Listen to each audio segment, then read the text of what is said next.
All right, Coach, just kind of wrap up the weekend for us. Wrap up the weekend. All right, yesterday was extremely disappointing. If we back up to Friday, I thought the girls played really well. We played in a rain game, had to move the game over to turf.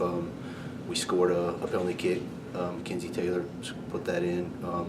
We gave up what I think is one of the most disappointing goals I've ever seen, a long throw, and the girl hit it with her head, and I mean, it just barely rolled across the line. It was pretty bad, but we did come back and win the game in the second half. Hannah scored the winning goal. Yesterday in Denton was really disappointing. I have to give Texas women's credit. They showed up and they put out an extreme amount of effort. Kind of been talking to the girls a little bit when you're ranked as high as we are, and the run we've had, that everyone shows up and gives you like their best effort. I mean, the best they can do, and that's exactly what Texas women's did. They already play a direct style where they kind of lump it and run at you and try to kick you and make the game just a little bit of a fight. And they showed up yesterday and they did that times two, and that kind of equalized the play through over the course of the field. So it kind of came down to just the penalty boxes. You know, we had 7 shots, they had 7 shots. They scored 2, we didn't score any. They had a breakaway and scored it. We had a breakaway and didn't. So just came down to the play inside the penalty boxes.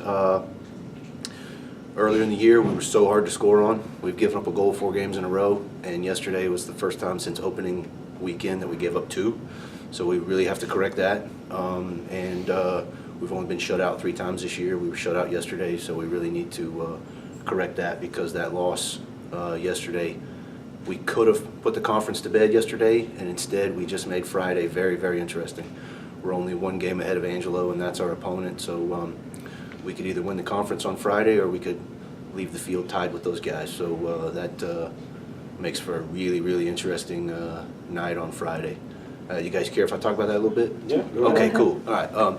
So what we're going to do on Friday, I just told you on the field, we're going to play for a conference championship. Off the field, we're going to try to do our own little version of an awareness or an appreciation game.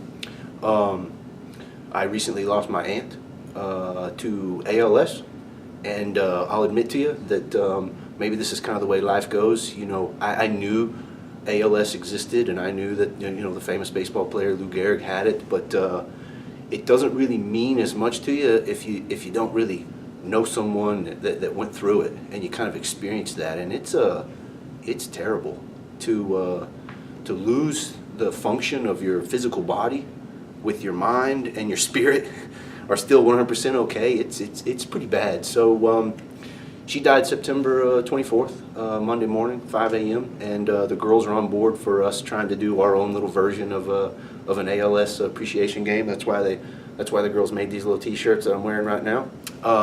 There are 2 colors that represent ALS. One is red and one is blue and white stripes. I'm not sure why there's 2 colors, but there are. We obviously didn't choose blue and white since Angelo is blue, so we're going with the red. That's what we're going to try to do on Friday night off the field. This is kind of my first time to try to organize one of these, and it's a unique experience. Sporting events that are put on for awareness usually do 2 things. One, they kind of try to raise some money, and then 2, they just try to bring about awareness or appreciation. I don't know how much money a Division II women's soccer program could raise. We could raise a little bit, but when you try to relate that to the amount that's required across the world to battle this particular disease, you know, it's just a drop in the bucket. So the girls want to raise a little bit of money, so I think we're going to try to do a little bit of that, but that's not the main goal. The main goal would just be to play a soccer game in appreciation or awareness of anybody that might be living with this disease. ALS Texas sent us these little bands, but I've noticed that oh, sorry. Oh, okay. Yeah, you're good. But there's not really a chapter or an office in this community, so I don't really have a way to reach out to anybody that might be in this community that might be living with this disease or might be caring for someone that's living with this disease, because it's round-the-clock care.